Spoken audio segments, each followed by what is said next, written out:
Je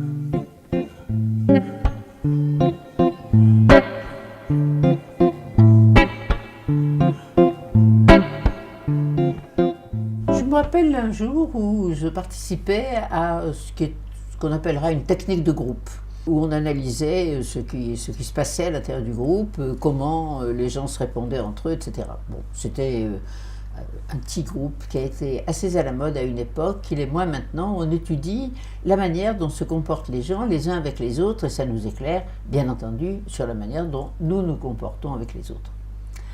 Et à un moment, une personne était en conflit avec quelqu'un d'autre, c'était un groupe d'une dizaine de personnes, l'une d'entre elles était en conflit avec quelqu'un d'autre qui lui demandait je ne sais plus quoi, et elle répond non, non.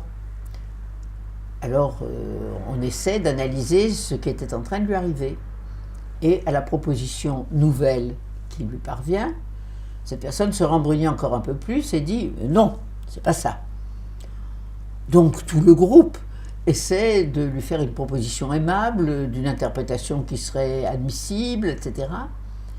Et la participante, encore plus sombre, dit « Vous n'y comprenez rien, non, non ». On lui propose « Bon, ben alors qu'est-ce que tu aimerais faire ?» ou bien « Comment tu voudrais qu'on s'y prenne ?» Et elle répond « Rien du tout ».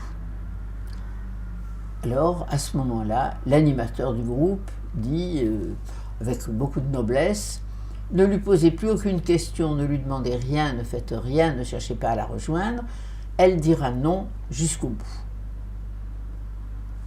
Bon, alors comme le groupe s'étudiait, le groupe a compris et admis ce que disait l'animateur, et puis c'est dans la journée du lendemain qu'on est revenu sur cet incident.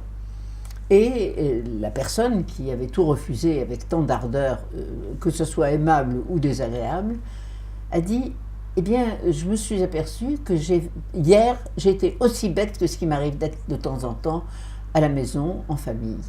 Tout d'un coup, je ne suis pas contente de quelque chose, alors je boude, je décide que je ne vais plus répondre, et quoi qu'il arrive et quoi qu'il se passe, tout me paraît détestable, je refuse tout, je dis non à tout.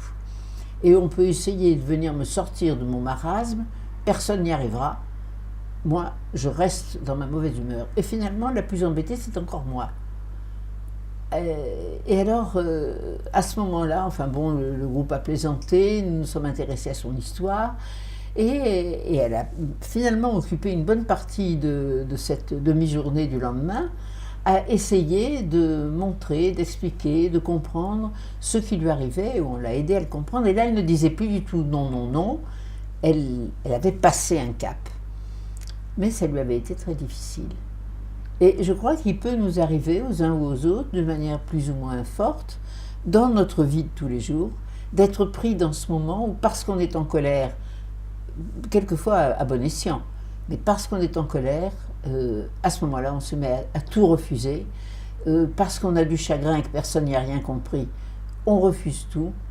Et le moment où on entre dans cet état-là, je crois que c'est un moment auquel on doit être très vigilant, parce que nous nous faisons du mal à nous-mêmes, tout simplement parce que nous ne savons pas nous écouter nous-mêmes de manière correcte. Car quand on dit non comme ça, on se dit non à soi-même.